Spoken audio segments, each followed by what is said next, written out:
जरूरी सूचना है आप सभी स्टूडेंट्स के लिए। स्टडी फॉर सिविल सर्विसेज का Android app Google play store में आ चुका है, उसको प्लीज तुरंत इंस्टॉल कर लीजिए।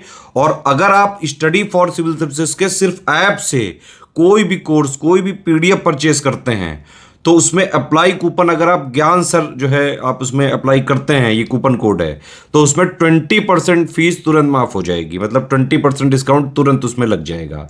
ज्ञान सर लिखना है, नॉर्मली ज्ञान सर, स्मॉल लेटर में है सब कुछ, कोई स्पेस नहीं, कोई कॉलम नहीं, सिर्फ ज्ञान सर, GYANSIR। इस तरह से अगर कूपन कोड लगाते हैं आप ऐप में बाई करने से पहले, जो अप्लाई कूपन वाले में आता है, तो 20% का डिस्काउंट तुरंत मिलेगा। वीडियो देखिए। तो दोस्तों एक बार फिर से आपका स्वागत है यूपीपीएससी बेस्ट ऑनलाइन कोचिंग के इस यूट्यूब चैनल पर। आज की इस वीडियो में हम लोग खिलजी वंश की डे 2 का डिस्कशन करेंगे, जिसमें अलाउद्दीन खिलजी के बारे में हम लोग और आगे समझेंगे। इससे पहले की वीडियो में हम लोगों ने यहाँ तक का डिस्कशन कर रखा है, अगर आपने नहीं देखा है तो आप प्लेलिस्ट में जाकर जरूर देखिएगा। यह क्लास सभी प्रकार के स्टेट पीसीएस एग्जाम और वनडे एग्जाम के लिए अत्यंत महत्वपूर्ण है। आप किसी भी एग्जाम की प्रिपरेशन कर रहे हैं, यहाँ से क्वेश्चन देखने के लिए जरूर मिलेगा। तो चलिए दोस्तों शुरू करते हैं आज के इस इंटरेस्टिंग सेशन को। इससे पहले आप वीडियो को लाइक ज़रूर कर दीजिएगा और इस चैनल पर अगर पहली बार विजिट किया तो सब्सक्राइब करना ना भूलिएगा। चलिए अब बढ़ते हैं आगे अपने क्लास की ओर। देखिए यहाँ पर डेटा दिया है, अलाउद्दीन खिलजी दिल्ली का पहला सुल्तान था जिसने धर्म पर राज्य का नियंत्रण स्थापित किया। उसने अपने आप को यामीन उल खिलाफत नासिरी अमीर उल मुमनिन बताया। देखिए इसने क्या किया, धर्म पर अपने राज्य का नियंत्रण स्थापित कर लेता है और एक उपाधि धारण करता है, यामीन उल खिलाफत नासिरी अमीर उल मुमनिन, है ना। तो ये उपाधि याद रखिएगा। अलाउद्दीन खिलजी का प्रसिद्ध सेनापति जफर खां मंगोलों के विरुद्ध युद्ध में लड़ता हुआ मारा गया। देखिए मैंने आपको स्टार्ट में बताया था कि अलाउद्दीन खिलजी के 4 खान थे, है ना। उलुग खां, नुसरत खां, जफर खां, ये तीसरा रहा, और चौथे के बारे में आगे हम अभी देखेंगे। तो जो जफर खां है ना, इसे याद रखिएगा, ये मंगोलों के विरुद्ध लड़ते समय मारा गया था। पद्मिनी राणा रतन सिंह की पत्नी थी। अलाउद्दीन खिलजी के मेवाड़ की राजधानी चित्तौड़ पर आक्रमण करने के दौरान राणा रतन सिंह के मृत्यु हो जाने के कारण रानी पद्मिनी ने जौहर कर लिया था। देखिए जौहर की बात थोड़ी सी बताते हैं आपको। देखिए ये क्या है कि रानी पद्मिनी, आपने पद्मावती या पद्मावत मूवी बनी थी, इसको भी आपने देखा होगा इसमें, है ना। ये पद्मिनी राणा रतन सिंह की पत्नी होती है ना। अब पद्मिनी की एक झलक देखने के लिए अलाउद्दीन खिलजी क्या करता है, युद्ध करता है ना।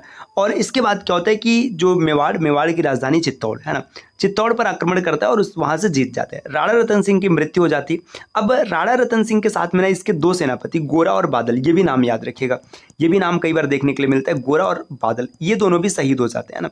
गोरा और बादल के शहीद हो जाने के बाद क्या होता है कि रानी पद्मिनी अपने कुछ मतलब महल की जो उनकी सेविका थी उनके साथ जौहर कर लेती है।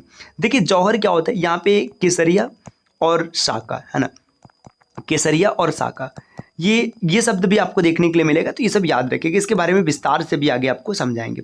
जौहर का मतलब ये अपने आप को अग्निकुंड में झोंक देती है ना। फिर आगे दिया पद्मिनी की कहानी का आधार 1540 ईस्वी में क्या होता है कि यहाँ पे देखिए मलिक मोहम्मद जायसी द्वारा लिखित काव्य पुस्तक पद्मावत से पता चलता है। मतलब मलिक मोहम्मद जायसी, है ना, इन्होंने एक रचना की, रचना का नाम है पद्मावत, इसी से पता चलता है पद्मिनी के बारे में। आगे यहाँ पर दिया दोस्तों कि 1296 ईस्वी में देवगिरी के शासक रामचंद्र देव ने अलाउद्दीन खिलजी के सफल आक्रमण से बाध्य होकर उसे प्रति वर्ष एलिचपुर की आय भेजने का वादा किया था, परंतु 1305 ईस्वी में अथवा 1306 ईस्वी में उसने उस कर को दिल्ली नहीं भेजा। देखिए देवगिरी का शासक है रामचंद्र देव, इसने अलाउद्दीन खिलजी से वादा किया था कि भाई आपको हम हर वर्ष शासक, मतलब एक एलिचपुर शहर है, उसकी जितनी भी आय पूरा भेज देंगे। लेकिन 1305 और 1306 में नहीं भेजते। अब इसके बाद क्या होता है, जिसके कारण 1307 ईस्वी में अलाउद्दीन ने मलिक काफूर के नेतृत्व में एक सेना देवगिरी पर आक्रमण करने के लिए भेज दिया और राजा रामचंद्र देव युद्ध में पराजित हुआ और उसने आत्मसमर्पण कर दिया। तो सीधी सी बात है कि मलिक काफूर ये देवगिरी पर आक्रमण क्यों करता है, इसका मतलब आपको समझ में आ चुका है। देखिए ये रामचंद्र देव वहां से कहते हैं कि आपको टैक्स देंगे, तो आप 2 वर्ष नहीं देते हैं, तो इसी वजह से यहाँ पर हमला हो जाता है। अब नेक्स्ट है अलाउद्दीन खिलजी ने रामचंद्र देव के प्रति सम्मानपूर्ण व्यवहार किया और उसे रायन की उपाधि दी। तो रायन की उपाधि किसे दिया गया, रामचंद्र देव को किसने दिया है, अलाउद्दीन खिलजी ने। अलाउद्दीन खिलजी ने रामचंद्र देव को 1 लाख सोने का टका और नौसारी का जिला देकर उसे राज्य वापस भेज दिया, है ना। 1 लाख सोने का टका देता और नौसारी का जिला देकर उसे वापस भेज देता है। 1312 ईस्वी में मलिक काफूर ने रामचंद्र के पुत्र शंकर देव के विरुद्ध भी एक अभियान का नेतृत्व किया था। मलिक काफूर को अलाउद्दीन खिलजी ने अपनी गुजरात विजय के दौरान प्राप्त किया था। मलिक काफूर को 1000 दिनारी भी कहा जाता है। इसके बारे में मैंने आपको पीछे ही बता रखा है, क्योंकि इसने इसे 1000 दिनार में खरीदा था। आगे यहाँ पर दिया, अलाउद्दीन खिलजी पहला सुल्तान था जिसने भूमि की पैमाइश कराकर लगान वसूल करना प्रारंभ किया था। मतलब इसने क्या किया, भूमि की पैमाइश कराई, मतलब माप कराई, जिसके पास जितनी भूमि है उतना लगान देना पड़ेगा। अलाउद्दीन ने अपनी व्यवस्था को लागू करने के लिए एक पृथक विभाग दीवान ए मुस्तक राज की स्थापना की। देखिए दीवान ए मुस्तक राज है ना, ये क्या था भाई, जो भूमि की पैमाइश होगी और टैक्स को डिसाइड किया जाएगा, ये अलाउद्दीन खिलजी ने स्टार्ट किया था। अलाउद्दीन खिलजी ने उपज का 50% भूमि कर, जिसे कि खराज कहा जाता है, के रूप में निश्चित किया था। भाई जितना उपज होगा उसका आधा राजा के कोष में जाएगा, मतलब अलाउद्दीन खिलजी के पास आएगा। अलाउद्दीन खिलजी भारत का पहला मुस्लिम शासक था जिसने भूमि की वास्तविक आय पर राजस्व निश्चित किया। मतलब पहला शासक था जिसने वास्तविक उपज या वास्तविक आय जो है उस पर राजस्व निर्धारित कर दिया। इसने बाजार नियंत्रण या मूल्य नियंत्रण की भी नीति लागू की। मतलब बाजार पर कंट्रोल रहेगा और मूल्य पर भी नियंत्रण किया जाएगा। उसने मलिक कबूल को सहना या फिर बाजार का अध्यक्ष नियुक्त किया था। मलिक कबूल, इसने सहनाए मंडी कहा जाता है, मतलब जो बाजार का अध्यक्ष होता था उसे नियुक्त करता है। नेक्स्ट यहाँ पर आगे दिया दोस्तों, सल्तनत कालीन शासक अलाउद्दीन खिलजी ने सार्वजनिक वितरण प्रणाली प्रारंभ की थी। सार्वजनिक वितरण प्रणाली का मतलब सबको सामान वितरित किया जाएगा। ये किसने किया था, खिलजी ने किया था। अलाउद्दीन खिलजी द्वारा लगाए गए कर थे, पहला था घरी कर, जो कि घर एवं झोपड़ियों पर लगाया जाता था। आगे है चरी कर, मतलब चराई कर या चरी कर, जो कि दुधारू पशुओं पर भी लगाया जाता था। तो ये क्वेश्चन कई बार पेपर में बना है कि चरी कर और घरी कर किसने लगाया था, तो अलाउद्दीन खिलजी ने लगाया था। अलाउद्दीन खिलजी पहला सुल्तान था जिसने वेश्यावृत्ति रोकने का प्रयास किया। मुगल काल में औरंगजेब ने वेश्यावृत्ति का निषेध किया था। अकबर ने वेश्याओं को शहर से हटाकर शैतानपुरी में बसाया था। तो यहाँ पे बताया जा रहा है कि वेश्यावृत्ति जो देह व्यापार चलता था, इसे अलाउद्दीन खिलजी ने रोकने का पूरी तरह से प्रयास किया था।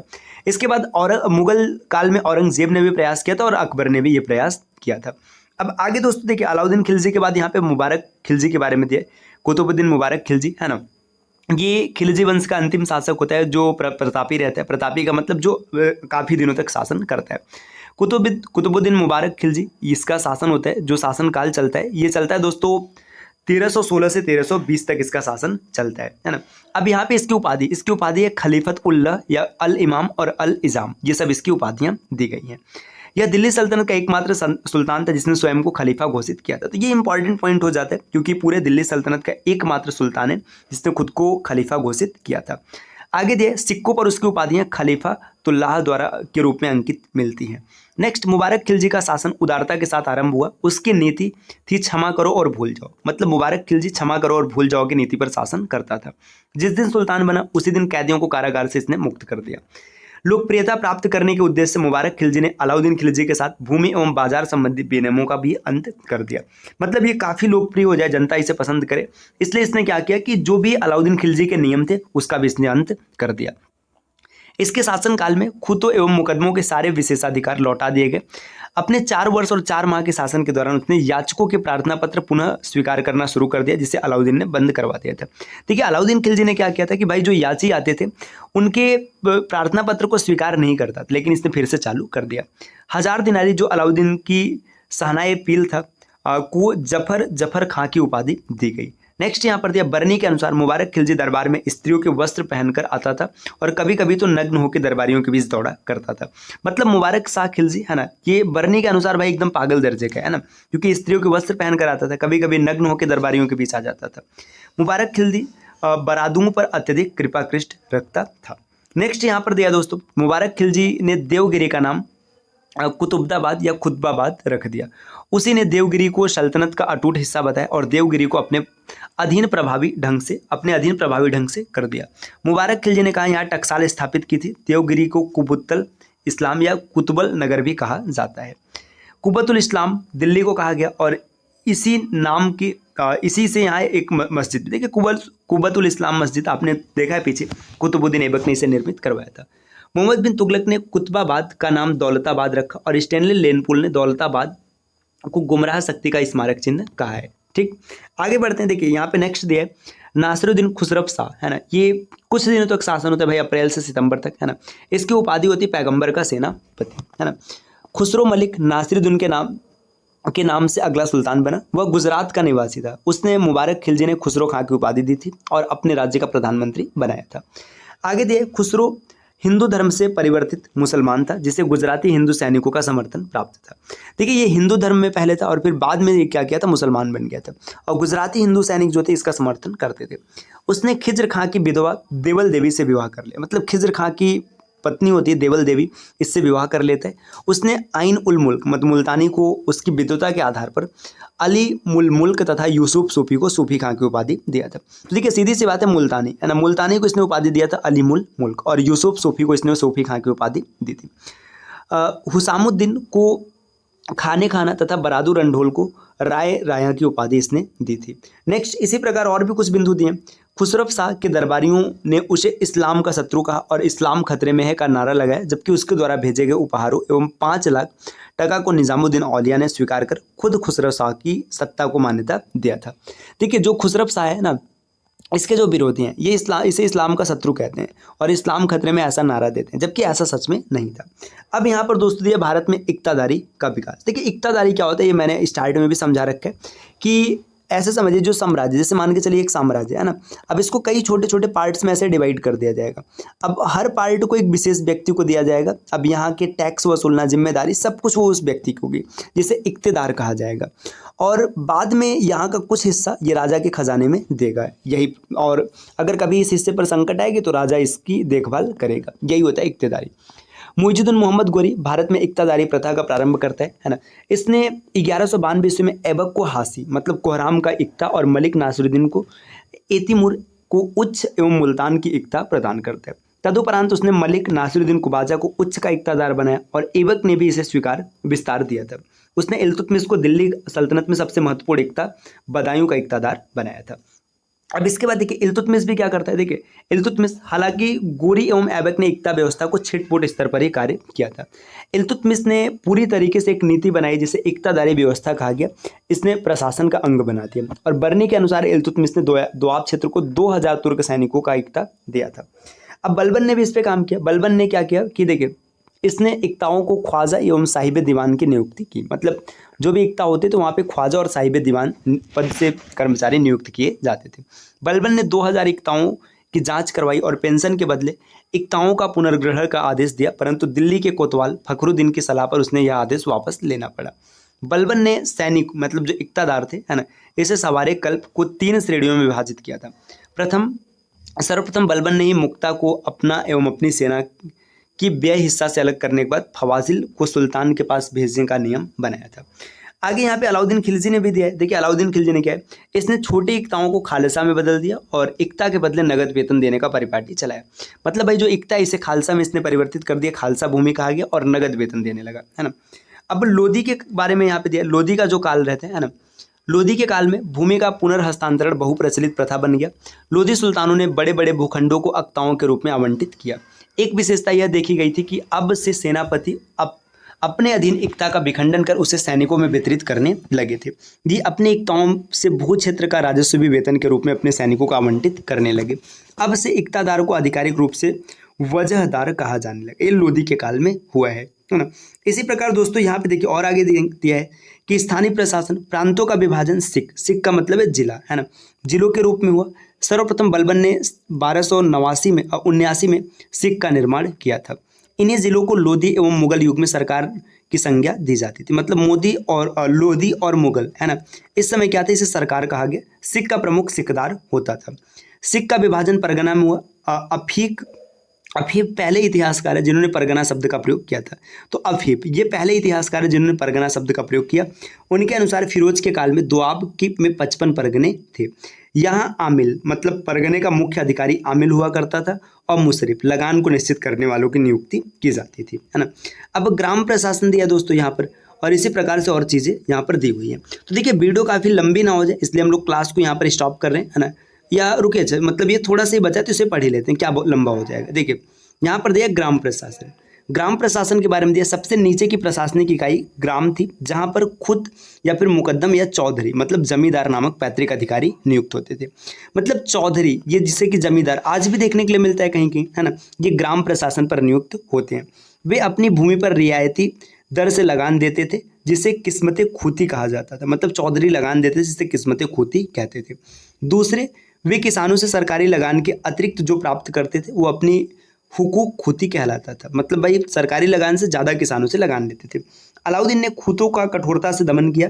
उसने उनकी लगान व्यवस्था को हटाकर ग्रामों में केंद्रीय कर्मचारियों जैसे आमिल, नौसिंदा, सरहंग और मुहस्सिल की नियुक्ति की। अलाउद्दीन खिलजी ने पटवारियों के बहियों का निरीक्षण करने की प्रथा प्रारंभ की। इब्न बतूता 100 गांवों के मंडल की शासन की इकाई सादी और 84 गांवों का मंडल जो था इसके 84 का उल्लेख करता है।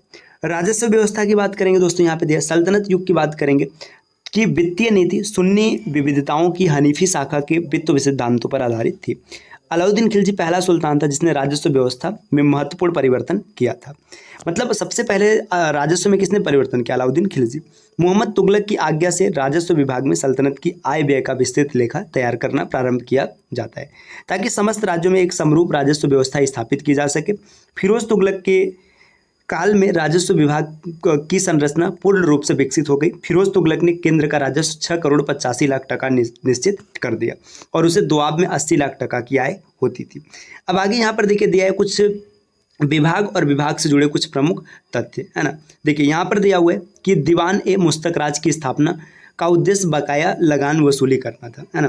मतलब दीवान ए मुस्तकराज, है ना, बकाया लगान वसूली करने के लिए बनाया गया। बख्शी सल्तनत काल में प्रांत का सैन्य और प्रशासनिक अधिकारी होता था, इसे बख्शी कहते थे। जैनुल अबादीन को बड़शाह भी कहा जाता है। तुगरिल ने सुल्तान मुगुसुद्दीन की पदवी के साथ स्वयं को लखनौती का शासक घोषित किया, है ना।